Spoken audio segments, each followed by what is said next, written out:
جو کہ جس طرح آپ نے دیکھا جو کچھ پارلیمنٹ لاجز میں ہوا. اب اس پہ جناب سب سے زیادہ شور کس نے مچایا؟ سب سے زیادہ شور اس میں پاکستان مسلم لیگ مچا رہی ہے. آپ نے سنا ہوگا ان کے رہنماؤں کو، خواجہ آصف صاحب کو، شہباز شریف صاحب اور مریم اورنگزیب صاحبہ. اب ذرا دیکھیے کہ یہ کون سی جماعت ہے جو اس بات پہ سیخ پا ہے کہ اسلام آباد کی پولیس نے کیوں جمعیت علماء اسلام کی پرائیویٹ ملیشیا کے ارکان کو جو چھپے ہوئے تھے پارلیمنٹ لاجز میں گرفتار کیا. تو جناب آپ کو یاد ہوگا 1997 میں سپریم کورٹ پہ باقاعدہ مسلح حملہ ہوا. میں خود وہاں پہ موجود تھا. ہم نے دیکھا وہاں پہ ججوں کے ساتھ اور سپریم کورٹ کے اندر کیا ہوا، کیونکہ اس وقت یہ تھا کہ تصور تھا کہ سپریم کورٹ تمام نواز شریف کے خلاف ہو چکی ہے. پھر اپریل 1999 میں نجم سیٹھی صاحب جو فرائیڈے ٹائمز کے ایڈیٹر تھے، میں نے بھی 22 سال اس رسالے دی فرائیڈے ٹائمز کے لیے لکھا، ان کو نواز شریف صاحب کی حکومت کے احکامات کے تحت اغوا کر لیا گیا. اس وقت حسین حقانی صاحب چونکہ پیپلز پارٹی کے ساتھ تھے وہ بھی لاپتہ ہو گئے، اور الزام یہ لگا بالواسطہ طور پہ کہ نجم سیٹھی صاحب نے بھارت میں 30 اپریل کو یعنی 30 اپریل 1999 کو ایک تقریر کی تھی جس میں انہوں نے پاکستان کو ایک فیلڈ ریاست، ایک ناکام ریاست قرار دیا تھا، اور اس کے اوپر بڑے سیخ پا تھے، جس وجہ سے ان کو خاموشی سے ان کے گھر میں گھس کے نجم سیٹھی صاحب اور ان کی بیگم جگنو محسن صاحبہ گھر میں تھی، رات کا وقت تھا، ان کے بیڈ روم تک یہ لوگ چلے گئے، انٹیلیجنس والے ان کو وہاں سے اٹھا کے، پھر بعد میں کوئی 28 نوٹسز نجم سیٹھی صاحب کو بھیجے گئے، ان کے بینک اکاؤنٹ سے وہ منجمد کر دیے گئے، نہ جانے کیا کیا کیا. بالآخر چند ہفتوں کے بعد جون میں کسی وقت ان کو رہا کر دیا گیا. مزے کی بات یہ ہے کہ ان کی رہائی کے بعد نجم سیٹھی صاحب نے اپنی جو پہلی پریس کانفرنس تھی، میں بھی وہاں پہ موجود تھا، میں تو چونکہ ان کے ساتھ کام بھی کرتا رہا، تو اس میں انہوں نے کہا کہ اصل میں ان کے خیال میں ان کی گرفتاری کی وجہ ان کی بھارت والی تقریر نہیں تھی، بلکہ چونکہ وہ نواز شریف صاحب کے خلاف بڑے سخت مضامین لکھتے رہے ہیں، سخت ایڈیٹوریلز لکھتے رہے ہیں، ادارتی مضامین، تو وہ نواز شریف صاحب کو پسند نہیں تھے. اور یہ باقاعدہ ان کا سٹیٹمنٹ ہے جو کہ نیو یارک ٹائمز میں بھی چھپا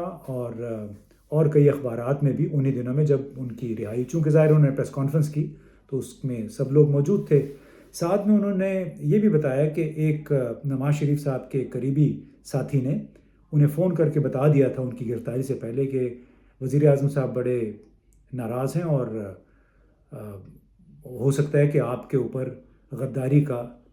مقدمہ بھی بن جائے کیونکہ آپ حکومت کو گرانے کی کوشش کر رہے ہیں. تو جناب یہ وہ لوگ ہیں جو اس وقت بہت شور مچا رہے ہیں